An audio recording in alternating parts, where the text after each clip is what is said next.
As artificial intelligence systems rapidly scale in capabilities, conventional safety guardrails are no longer sufficient to mitigate systemic risks. Protecting these assets requires moving beyond static evaluations toward dynamic, continuous frontier model red teaming frameworks. Leading frontier organizations are recognizing that true risk management requires more than automated checks. They are formalizing independent safety and security committees with direct oversight over the model development lifecycle. In security committee, we can delay model release if we feel that we need to understand that better. If a model is not good enough at something, what do? You wait, right? Because the next model will be better at it. So far, we have not seen that same thing happen when it comes to things like the robustness of models. You can't just sort of trust models to get safer by getting bigger. AI systems are incredibly simple. Incredibly simple. That entire set of code, probably 200 to 300 lines of Python code. A governance framework only has teeth if it possesses the explicit authority to halt a high-stakes deployment. Prioritizing systemic safety and technical verification over commercial shipping velocity is non-negotiable. Modern AI safety operations depend on specialized, interdisciplinary red teams tasked with probing models for severe threat vectors. These protocols systematically evaluate risks spanning autonomous cyber attacks, chemical hazards, and national security vulnerabilities. Operations for Microsoft's AI red team. And what that translates to is that I lead a team of red teamers, and we specifically red team high risk Gen AI. And that can vary, like I just said, actually. It can be models, it can be systems, features, etc. And we serve the whole company. So we have a really broad set of kind of technological slices of how AI is getting integrated. Traditional penetration testing falls short when analyzing semantic model behavior. Deploying domain experts to surface non-obvious, dangerous emergent capabilities is the only way to anticipate frontier risks. The industry is rapidly pivoting from manual prompt engineering attacks to highly automated, adversarial AI-driven red teaming setups. This architectural shift allows developers to continuously stress-test model behaviors at unprecedented scale. The red team effort is what is new, because before, this sort of effort would be primarily done by either specific security researchers who had a strong background in this area, or dedicated internal teams that were spending a lot of time looking for bugs. We find bugs, we do some basic triage for them. The ones that are higher priority, we prioritize fixing faster. So different tools that we're using take different strategies on how they look for bugs. Some are scanning the code base, some are running tests, some are submitting transactions, that sort of thing. Scaling model defenses means automating the generation of adversarial prompts and sorting the resulting telemetry efficiently. When triage is prioritized dynamically, vulnerabilities are patched before threat actors can exploit them. A significant bottleneck in modern AI safety evaluation frameworks is the distinct talent silo between machine learning research and practical security engineering. Traditional security professionals often lack deep neural network intuition, while AI researchers rarely have adversarial security experience. AI is very relevant, it's used a lot, it's appearing more and more in a lot of critical application, critical infrastructure, but most AI people are not cyber savvy, and most cyber people are not AI savvy. So we end up with a lot of AI systems that are vulnerable. So what we've done basically is we established a national AI lab together with Ben-Gurion University, which sits in Be'er Sheva. Traditional cyber custody principles fail when text data can simultaneously act as malicious executable code. Closing this interdisciplinary gap is vital for stopping advanced semantic injection vectors. To formalize and structure these evaluations, safety engineers look to establish cyber custody blueprints like the MITRE ATT&CK matrix. This allows teams to map out the specific tactics, techniques, and procedures used by real-world threat groups. Framework. ATT&CK stands for Adversary, Tactics, Techniques, and Common Knowledge. MITRE ATT&CK frameworks documents the attackers' tactics and techniques based on the real-world observations. MITRE ATT&CK framework has got 3 matrices. First, enterprise metrics. This metrics has got information about multiple platforms such as Windows, macOS, Linux, Office 365, Google, or maybe network or containers, and many more. Second one is the mobile metrics. This metrics talks about the attacker. Adapting classic threat taxonomies to frontier models turns highly unpredictable AI behavior into a structured, trackable defensive problem. Standardizing these profiles allows developers to build reproducible, audit-ready safety benchmarks. Security evaluators apply structured frameworks like the cyber kill chain to trace an attack from its early reconnaissance phase through final system exploitation. This step-by-step visibility ensures defense isn't just about stopping in single query, but breaking the sequence. The analysis of the attack and the different steps along the life cycle of the attack, and they coined and trademarked the term the cyber kill chain. And that concept of the cyber kill chain has become such an important concept in our industry, and has produced ultimately things like the MITRE ATT&CK framework, the MITRE DEFEND framework, and other concepts in and around how to address the challenge of these multi-vector attacks. And high-capability attackers don't rely on isolated prompt inputs, they orchestrate multi-stage campaigns. Securing a frontier system requires monitoring the entire interaction lifecycle to detect anomalies early. Safety leaders are utilizing operational management models like the C, Y, and EF and framework to evaluate and respond to different classes of model vulnerabilities. This methodology helps teams classify system risks based on whether they are clear, complicated, complex, or chaotic. So the intent is for this to be a framework to assist leaders with decision making. So how this actually is going to help us in health IT, we are placed in numerous situations where we need to react. So whether that be in our help desk troubleshooting or with problem solving from workflow perspective, sort of bringing ideas to the table, or something that happens to our environment. So if there is something new that is introduced or elements that are different than we are expecting. Misclassifying an AI safety issue can lead to disastrous engineering oversights. Complex, nonlinear model behaviors require adaptive, empirical testing rather than rigid, checklist-based compliance. As generative models automate high-leverage cognitive tasks, red teaming frameworks must look beyond isolated software bugs and assess broader downstream economic risks. The integration of advanced agents into white-collar workflows vastly expands the surface area for high-impact exploitation. Here is a clear glimpse at the future of knowledge work and how enterprises and individual people are going to use AI to work in a completely different way. So what's the upper limit on this, do you think?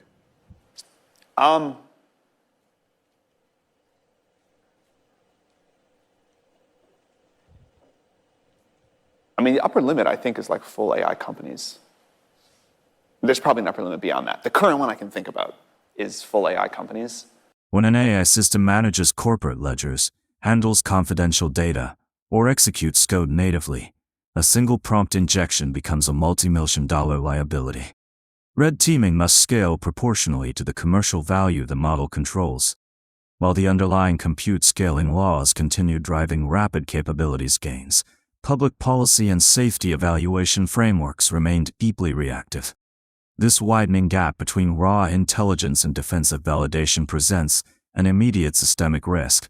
Most surprising thing has been the lack of public recognition of how close we are to the end of the exponential. To me, it is absolutely wild that, you have people, within the bubble and outside the bubble, but you have people talking about these, just the same tired old hot button political issues and or around us for near the end of the exponential.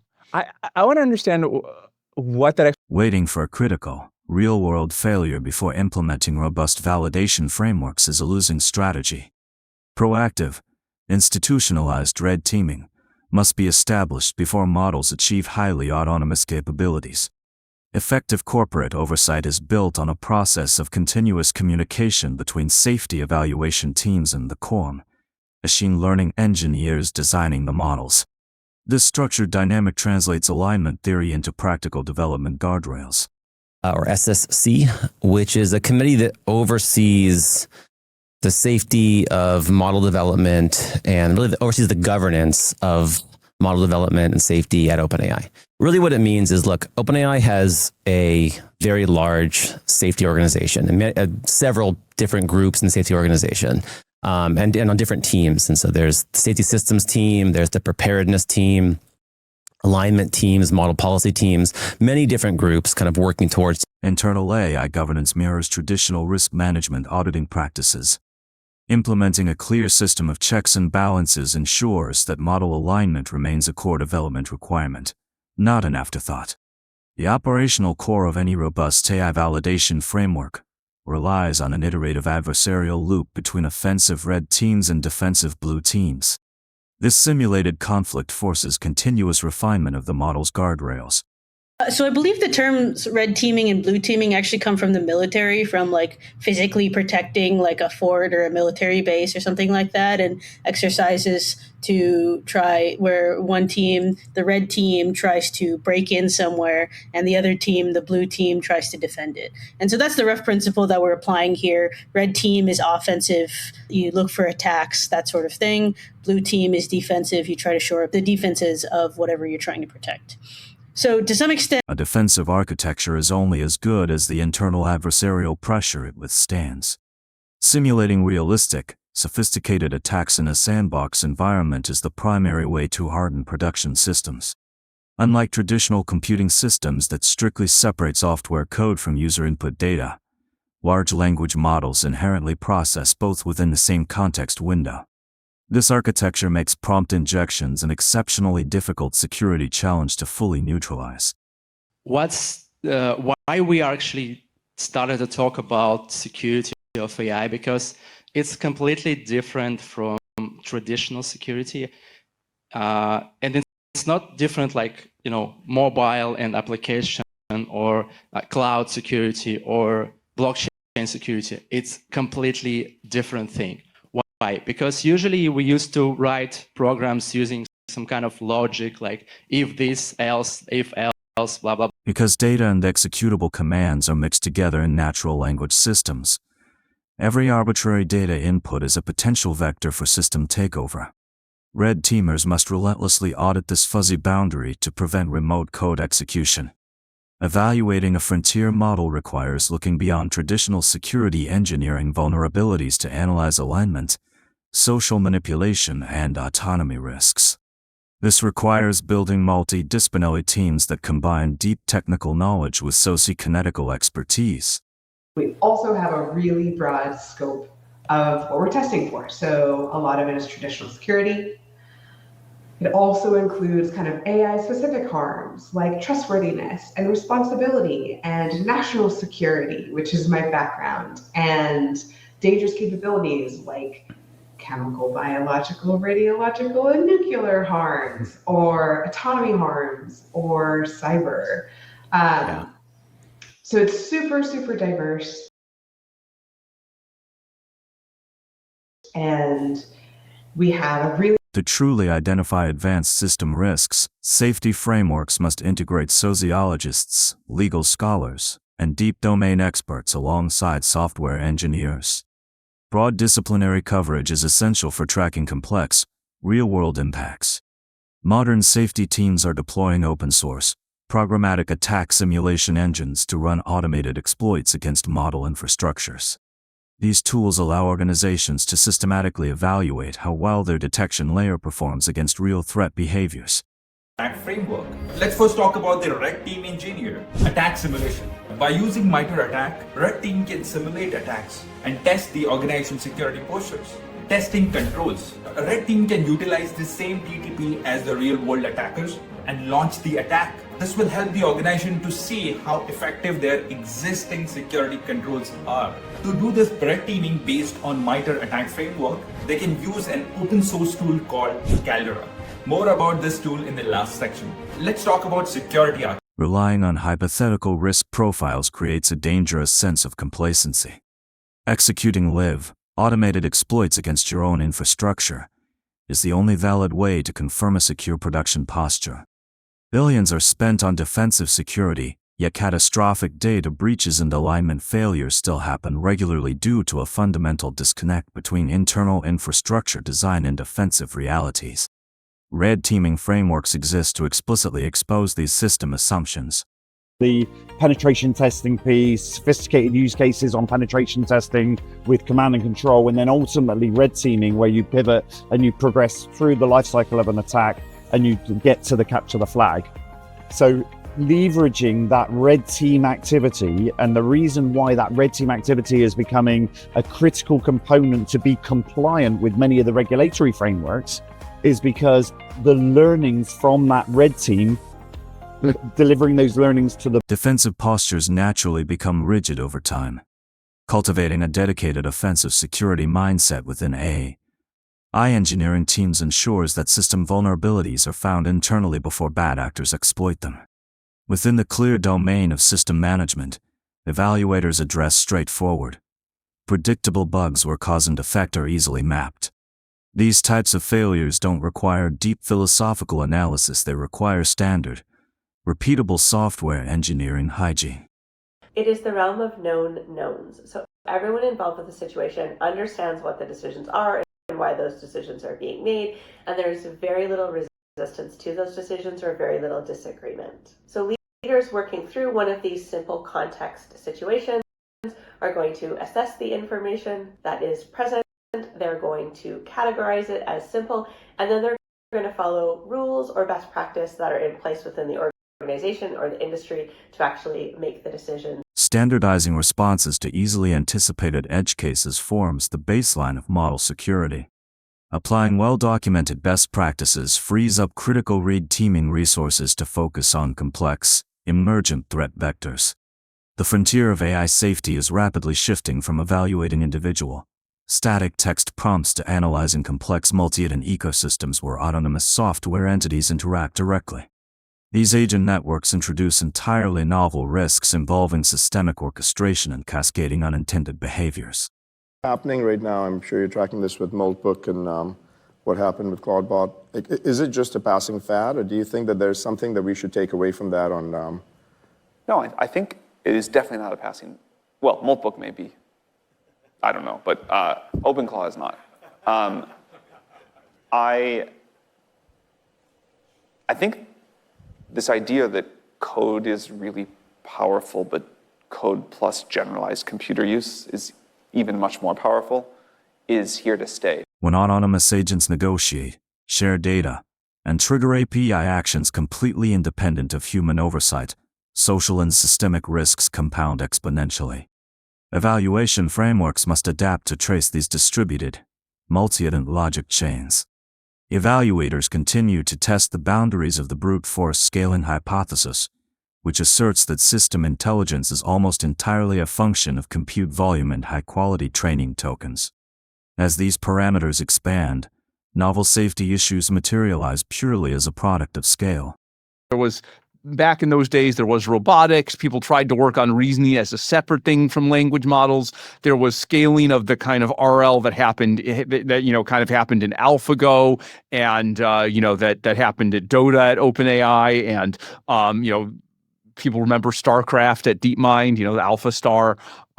So it was written as a more general document. And the specific thing I said was the following, that, and, it's very, Rich Sutton put out the bit. When an optimization function scales and hindered across massive hardware arrays, managing internal numerical stability and objective function alignment becomes a primary security concern.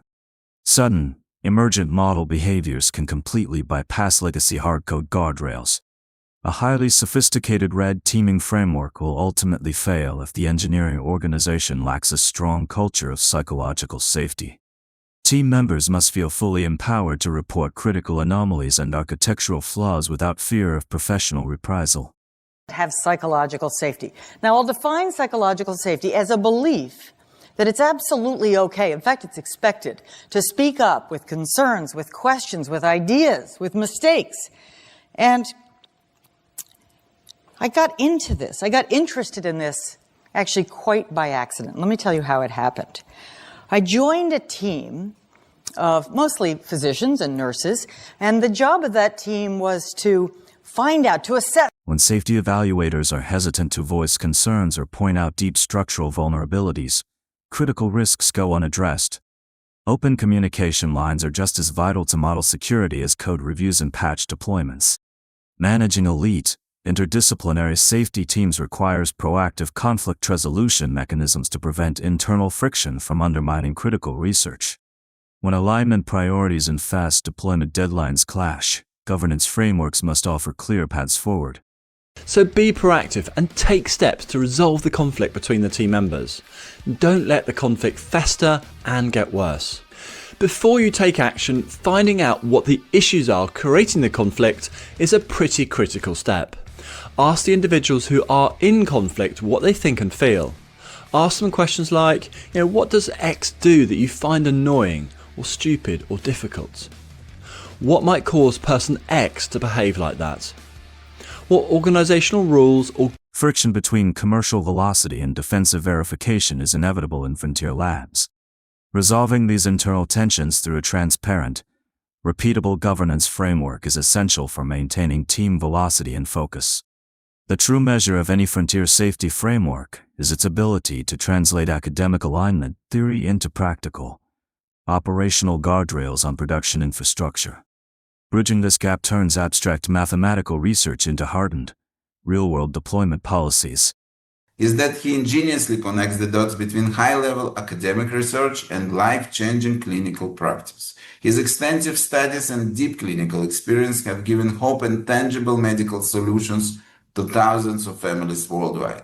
We are going to dive deep into the clinical aspects of folinic acid treatment, take a glance on how cellular metabolism impacts brain development, and what this means for the future of autism treatment, and perhaps high-level research papers alone do not secure an API endpoint. True model safety is built on concrete, actionable tools that defend production environments against active, real-world exploit attempts. The immense capital requirements and strategic implications of frontier model development dictate a critical need for international safety alliances. While geopolitical and commercial competition drives speed, long-term safety requires global coordination on baseline evaluation standards. Necessity of cooperation, and I think all the space nations of this world have understood this and are in one or the other way trying to build alliances and partnerships. Sometimes, of course, influenced also by the political background. How do you think, Mr. Feitinger, during the Cold War time, the space competition between the former Soviet Union and the United States, now in retrospect, has a race to the bottom on model safety guardrails endangers the entire digital ecosystem. Establishing shared international evaluation benchmarks prevents individual actors from cutting corners on critical security testing. Frontier safety frameworks must move past basic, automated checkbox metrics to perform deep, diagnostic evaluations of model behavior. As deep learning architectures grow more complex, identifying underlying logic flaws requires highly sophisticated diagnostic tooling.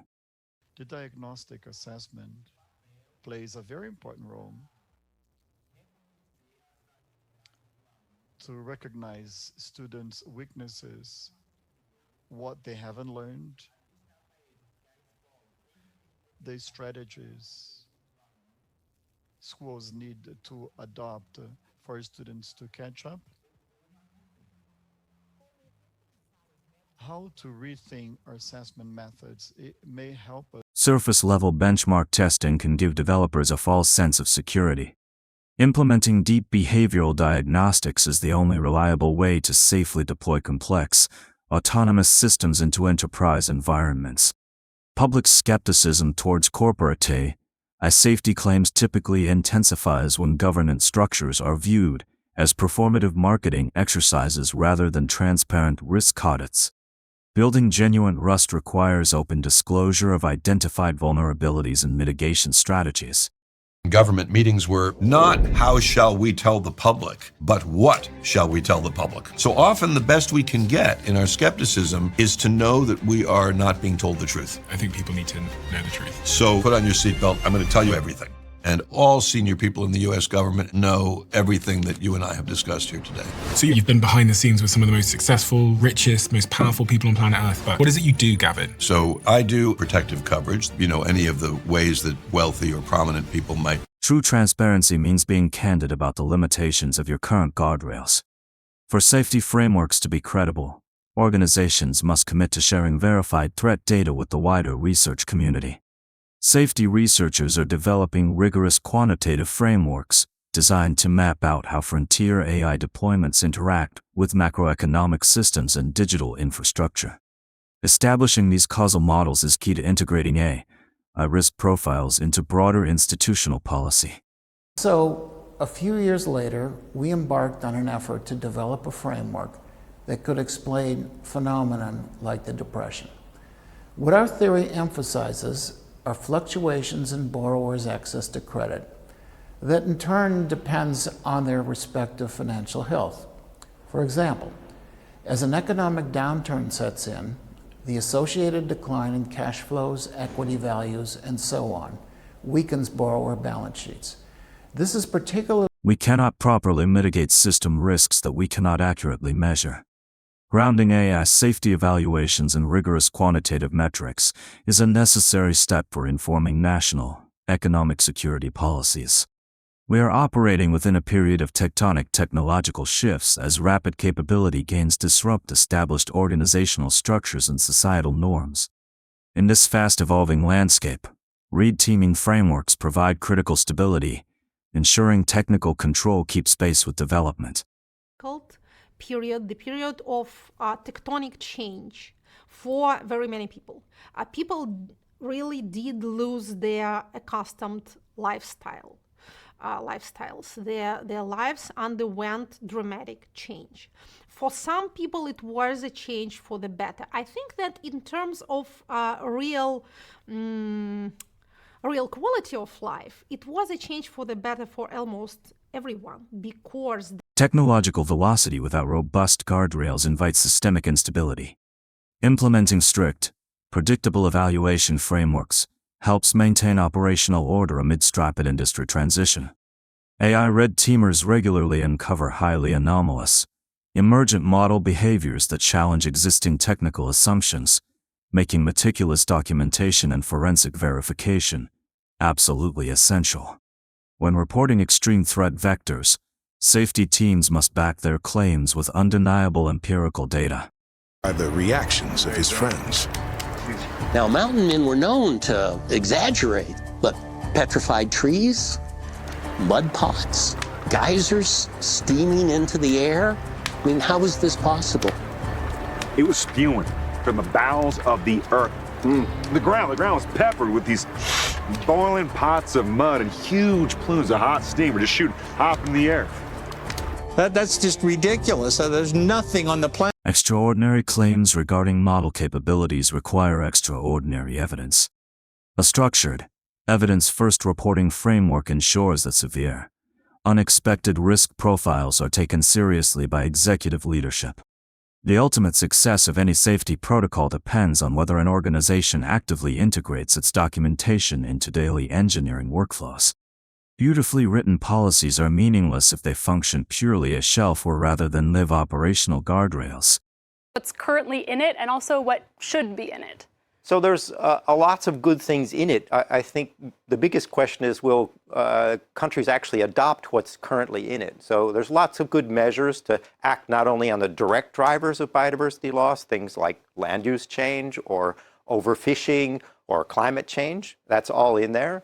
There's also things to act on those indirect drivers like agriculture and also our economy, so to get rid of subsidies that are really bad. The hardest part of AI safety is execution, not documentation.